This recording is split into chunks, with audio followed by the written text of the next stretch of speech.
Oblicuidad. No sé salir del atolladero. Cuando existe mucha información que procesar me bloqueo. Así que me imagino que hoy va a estar todo un poco deslavazado. Y mañana no, y pasado quizá tampoco. Pero quiero hacer una dieta corta. Y esos días no beberé. Así que es probable que tampoco escriba. Hoy estoy sin dormir. No creo que haya cerrado los ojos ni media hora. Y el sueño puede sorprenderme en cualquier momento. Alicia Valdés dice eso en lo que Álvaro Jover se ampara en torno al minuto 37 del encuentro en la central, pero todavía no la he transcrito. Aunque la he escuchado varias veces, y también a Luna Miguel expresando que ellas no piensan lo mismo. Yo insisto en mi teoría de la sed de absoluto, que en mí llegó a ser, porque yo lo experimento, quizá algo delirante. Porque yo pensaba, y no he dejado de pensarlo, que quizá eso sea producto de un reflejo biológico que tiene que ver con las acuaporinas de las células, como las definen en la Wikipedia, una serie de proteínas estructurales cuya función esencial es el transporte de líquidos entre células y su entorno, en respuesta a cambios osmóticos, simplificando, el reflejo de una absorción. Tan diferente a una abducción, o supongamos, como en mi caso, que esa sed de absoluto se colma. Existe entonces el peligro de ser abducida, y ese proceso puede llamarse enloquecer. Así que quizás si Luna Miguel se colmara, tal vez podría correr ese peligro, porque ella dice que es una locura el final de Un amor español. Yo creo que voy a ser muy crítica con él, porque lo he estado ojeando en busca de ese verso que cita Jover, por el que se da por aludido cuando otro poeta mete el dedo en la llaga. Pero ese verso yo todavía no me lo he encontrado, aunque lo que sí que he hecho es leer en diagonal. Ahora se abre a esta altura una llave, porque esto es un esquema. Fue Simone Weil de Talla Sontag quien, en un ensayo sublime sobre la guerra, la Ilíada o el poema de la fuerza 1940, dijo esto: la violencia convierte en cosa a quien está sujeto a ella. Y yo creo que eso es lo que pretendía Álvaro Jover, convertir en cosa a Luna Miguel, y de hecho en cierta forma la ha convertido, porque él efectúa una apropiación, esta misma que yo efectúo, para realizar su propia obra. El casero me hizo abrir los ojos cuando dijo que se estaba aprovechando de ella, de ellos, porque con Ernesto Castro hace algo parecido, para ser alguien, para llamar la atención, para hacerse un nombre, y lo consigue porque a mí me la ha colado, por lo menos a mí, y no creo ser la única. Todavía no tengo un argumento sólido contra él, pero ya he aportado 2 granos de arena. Por un lado, la sed de absoluto, que deja fuera de juego el argumento de la tortura, de que Luna sea masoquista, porque de hecho desde que cumplió los 30 ha comenzado a reírse y el humor me consta que gana la partida. Y por otro, este decir mío: tú y yo, Álvaro, lo que estamos haciendo es aprovecharnos, en tu caso al final para denigrar, porque lo mío todavía está por ver. De momento lo que tengo que decir solo es esto. Luna Miguel hace literatura y hace poesía, eso es indudable. Lo que yo no sé hacer por sistema, y la realidad, ya lo dijo Zubiri, es sistemática. Y antes de ir con la tercera carta hildulítica voy a decir que he seleccionado un trabajo que quiero leer acerca del poema La llamada de José Ángel Valente, porque primero le he leído a Luna Miguel que este poema fue determinante en su historia, gracias a uno de los mejores profesores que declara haber tenido, José Andújar Almansa, de quien yo de alguna manera ya había hablado. Ella cuenta que en su clase de literatura universal, en la que solo eran 2 alumnos, pasaron semanas analizando ese poema. Imagino que para ella, especial porque conoció a Valente de niña, gracias a los ciclos de poesía que él organizaba. Y segundo, porque creo que es un análisis y yo jamás en toda mi vida he analizado un poema con nadie, o solo con Michelle Pfeiffer, en Mentes peligrosas. Así que yo me dirijo hacia la poesía de Luna Miguel, pero me enfrento a ella desde mi inexperiencia. Que quizás sea bonito porque en la inexperiencia siempre hay un poco de inocencia. Pero bonito es un término que para mí tiene dos vertientes. La vertiente de lo bello y la vertiente de lo terrible. Porque qué bonito solo puede ser un reconocimiento o puede ser un reproche.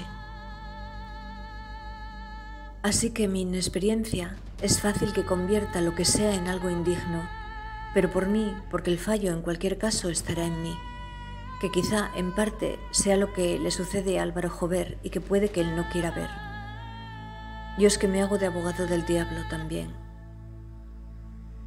Así que en la carta Hildulítica III digo que esta está llena de ternura y apremio como urgencia, e identifico el verso del Eros de Hilda Doolittle y me pregunto cuál es la base del vencejo. ¿Son los vencejos de Aramburu? Quizás si repasara el Instagram de Luna Miguel sabría esto por mí misma y podría fechar la carta inclusive o arriesgarme a hacerlo. Porque no creo que sean los de Unamuno ni los de Lola Mascarell, aunque tampoco puedo estar segura, pero sí intuyo que fue una remembranza. Luna Miguel es de sugerir, Álvaro Jover es de analizar hasta cada coma del texto o su falta. Yo soy de hacer conjeturas, lo reconozco. Entonces está ese último verso que me ha arrancado un subrayado, y el rostro me lo hayas prohibido, pues mi amorosa impaciencia te daba miedo. Así que creo que ellos se llamaban todos los días a las 2 de la tarde, pero no hacían videoconferencia. A Ignatius Farray, cuando supo de estas llamadas cotidianas, estuvo a punto de escapársele un «pues estaréis aburridos, ¿no?», pero se cortó a tiempo. Yo es que no sé tú, pero tengo un problema que me inhibe mucho en la vida real, y es que lo leo todo, y no me puedo sustraer a ello, y entonces sí, leer me mata, porque todo me resulta tan transparente, que, por ejemplo, yo no sé si he leído bien. Quiero decir, he escuchado bien a Nabokov, porque Luna Miguel es de la opinión de que Lolita es una crítica a la pederastia, y ella lee ese libro todos los años, y yo, sin embargo, tengo mis dudas. Porque también influye mucho lo excelentemente que estaba dramatizado por el lector al que se lo escuché. Un segundo que voy a buscarlo. Yamil Cuellar. Pero este actor es que es la antítesis del erotismo. Y yo no sé qué pensaría si lo que hubiera escuchado hubiera sido a Jeremy Irons con una voz atractiva, doblado al español, porque en que yo me sintiera fascinada por la primera parte de la obra él colaboró, porque la primera parte la escuché después de ver la primera parte de la película de Adrian Lyne en inglés. Y Jeremy Irons es una debilidad que yo tuve, porque a veces las tengo, pero después leí cómo eso trastornó la vida de Dominique Swain, y me enfurecía o me fui enfureciendo, porque yo soy muy subjetiva. Y creo recordar que lo mismo me sucedió con La mujer rota de Beauvoir, que le cobré hasta manía a la filósofa, pero luego se la perdí porque a través de Gregorio Luri descubrí que ella había escrito El segundo sexo, y corrí a la librería de Ángeles a encargárselo. Que me pareció un libro maravilloso en sí como ejemplar cuando lo tuve en mis manos, pero llegué a casa de mi abuela y la vi interesada por leerlo y se lo presté, y antes de que me lo devolviera hice la ruptura con ellos. Y ya cuando me enteré de que mi tío había donado todos los libros de casa, los que yo no me llevé cuando me casé, a una librería de segunda mano, habían transcurrido muchos años, así que nunca llegué a leer El segundo sexo, y solo sé de él que las espartanas como mujeres tenían auténtica entidad. Yo espartana también lo he sido en parte, pero eso fue hace mucho tiempo. Y volviendo al asunto de la barra tipográfica en Un amor español, yo estoy con Laura Rosal, que sí encontraba un ritmo en esas barras, aunque cuando leo en voz alta, como son un recurso estilístico, puedo obviarlas. Pero me encanta lo que sugiere Paulina Flores, una tipa brillante, la autora de Isla Decepción, que veía en esas barras una especie de muralla, de freno de mano, porque tenía una película en la cabeza, un estamparse contra la pared.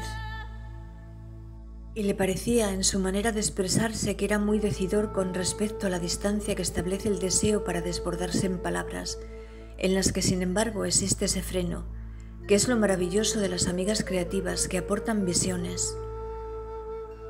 Sin embargo, Alicia Valdés tiene un sesgo, que es el sesgo lacaniano.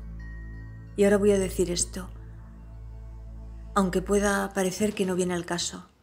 Somos las historias que nos contamos acerca de nosotros mismos, porque lo que nos determina son nuestras creencias, las que constituyen nuestro sesgo.